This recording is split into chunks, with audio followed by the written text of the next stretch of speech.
share some of the thoughts and experiences that we have made as part of a project, CDKN Finance project, over the past 2 years, in which we have been active in Asia across 3 countries, which are India, Indonesia, and the Philippines. And in those 3 countries, we've been working with 4 medium-sized cities where we were trying to identify entry points to raising finance for climate-compatible development projects in those cities.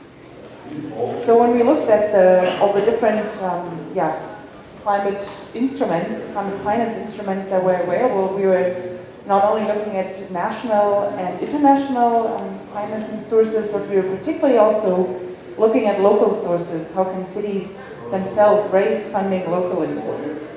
So in this, we were not only checking those instruments within those 4 cities we are working with, but we were also looking across a number of different countries across the world at best practices of raising funding locally. And we came across a lot of innovative setups for raising funding.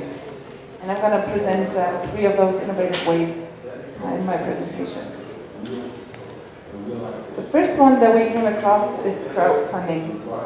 Crowdfunding, some of you may have heard about it or come across it. It's very popular, not really for city projects, but for a lot of internet startups that raise finance for their projects.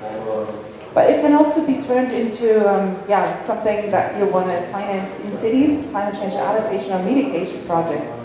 And it's mainly guided by the principles that citizens voluntarily invest in neighborhood projects. So the core idea is to not draw the money from one donor, but actually draw the money from a small set of funding from a diverse pool of donors. So you would have 200, 300, 400 people in the neighborhood giving small amounts of money for a project or a small initiative they support. What is pretty unusual about crowdfunding is that there's no real monetary return or monetary payback, but it's rather a symbolic return or a name of the donor put into a bench, for example. So as I said, it's not very suitable for large projects, but rather for small neighborhood initiatives and smaller ventures. And the very core benefit of crowdfunding is that it's not only the people who are doing it, but the people and the local government actually doing it together. And having those joint engagements between citizens and the local government can actually really make a difference, because it ensures the sustainability of a project and the ownership. Because if only the local government invests in a project, it doesn't mean that citizens are really benefiting from that. But if the citizens are engaged in the planning, design phase, in the implementation phase, because they're putting actually their own money onto the table, this makes the projects, or increases the ownership of the project, and thus increases the sustainability. So if people really understand the benefit of a project, they're much more willing to invest in that with a small amount of money. So what we've seen in terms of examples, that in the UK and Liverpool, for example, there's an old highway that is currently being turned into a park, like an elevated park, and it's based on a number of contributions from local residents, and they're working together with the local government to put this into practice. And also we have seen some very interesting initiatives in developing countries where, for example, women groups have raised funding locally in very informal settlements, building a bridge over a little river which has been flooded when there's too much rain. So we see that those funding that's raised among those people living in the neighborhood can actually really influence when there's a small project to be financed.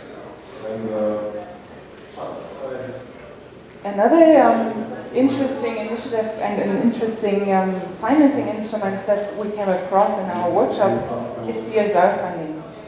I don't know if you're aware what CSR funding is, but it's in a number of countries. It's the way that companies are mandated to use 2 or 3% of their average profits to invest that in CSR activities on the local level.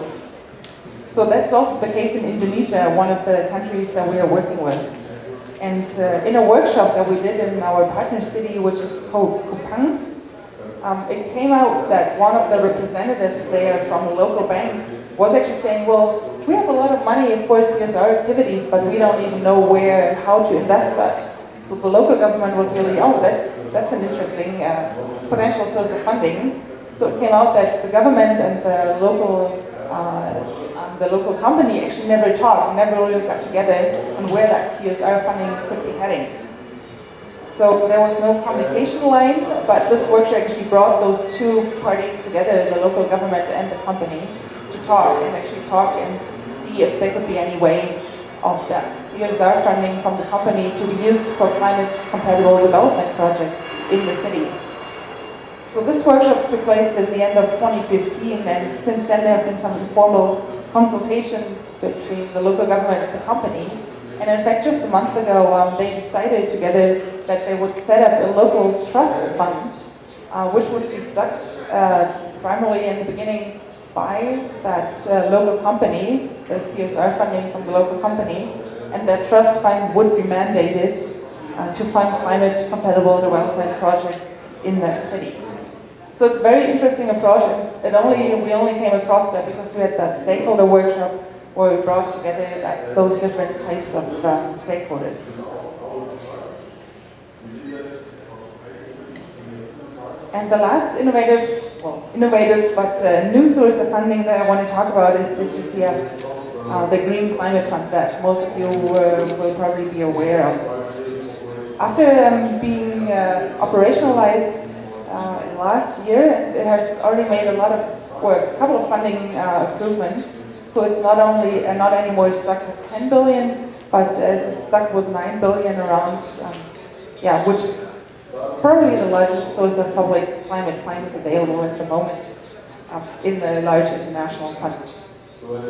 So in its governing instrument, which is sort of like the constitution of the GCF states that it wants to support cities and subnational entities in adapting to climate change, but also in mitigating greenhouse gases. So there's a clear target from the GCF to support cities. However, the GCF does not work as it comes to a city and then wants to invest in a certain project, but it has to come from the city and the country itself to ask the GCF for money. So normally, the GCF is a very typical, or it's a climate fund that runs the very typical entry points that most of the money is not being, or all of the money is not being sent to local entities, but it's being sent to national entry points. Those national entry points are mostly planning ministries, finance ministries, or environment ministries of the country. But we have identified as part of this project that there are opportunities for cities to actually access the funding from the GCF. And those are the three that I named here. For example, the first one is that the local government could function as an implementing entity. So the GCF works that it transfers the money to an implementing entity on the national level. And normally, as I said, the implementing entity is the planning ministry or the environment ministry. But there's no say that a city couldn't actually be an implementing entity. So it could be the city receiving funding from the GCF to implement a project. So there's this theoretical opportunity, and currently discussions at the GCF board level are still very politicized. But we could think that in the next 1 or 2 years, those questions could come up if even municipalities could receive funding directly from the GCF. Another option under the GCF would be a national city facility. As I said, the implementing entity are mainly planning ministry or environment ministry on the national level. So what could work in that context if that environment ministry or planning ministry would issue a call for cities across the country to submit project proposals, and then bundle those project proposals from cities to submit that to the GCF itself. So it would be a city facility at the national level, and then the implementing entity would then submit that to the GCF itself. So there's a way of how to make sure that cities would benefit from those GCF funding streams that would go into the country. And the last access modality I want to mention are guarantees. Most of you will know that cities have a hard time actually borrowing money from international investors is very hard because most of them are not credit worthy enough, and investors are not very used to invest in cities directly, but rather invest into national projects. So the GCF would use its standing to guarantee that the city would pay back those loans that are being handed out by international investors, for example, through green bonds. This would help cities to access those funding sources, those private funding sources from the international level. So there are those three ways that would work under the GCF, how the GCF could support cities directly. But however, it's not up to the GCF to initiate that, but actually the local and the national level should be talking and identifying the most suitable source which would work in that context at the national level. So the general lesson that we can draw out of the project in terms of finance is that a transformation which we all want to support in cities abroad, urban transformation needs long-term investment. It needs significant capital, which can come from international sources, but it also needs stability and predictability of revenue, which can come from local sources, which I've mentioned earlier. So we have done 3 publications as part of this project, which are here and which are also laying over there on the table. It's all in innovative ways of financing. I'd be able to share some more thoughts if you have any questions. Thanks.